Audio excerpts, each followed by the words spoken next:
Mas Agung, kalau gitu saya Ya, juga tanya ke Anda, analisis Anda sendiri betul ada relevansinya dengan agenda-agenda politik besar seperti yang tadi dikatakan Pak Jokowi soal kasus ijazah, dugaan ijazah palsunya Pak Jokowi ini?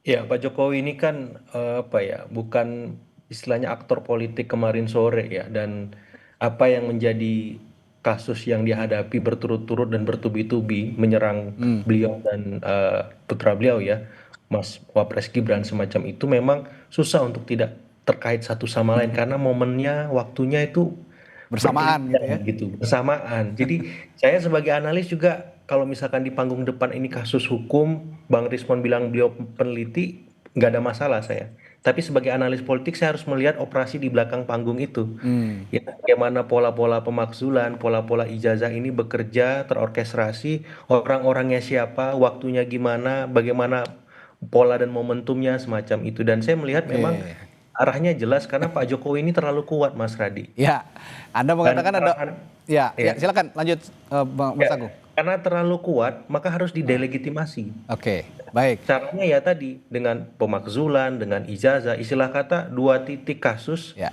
rusak susu sebelanga gitu.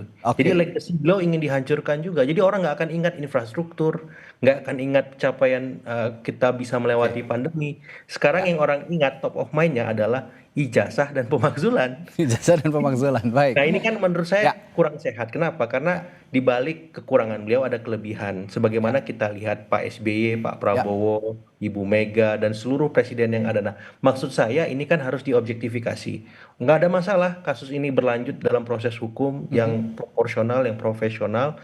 Tapi harapannya ini bisa diobjektifikasi bahwa di balik itu semua juga ada jasa-jasa beliau. Nah, itu Ya, saja yang paling penting oke. yang ingin saya Mencoba, sampaikan. Anda mencoba objektif begitu ya dengan kondisi saat ini. Nah,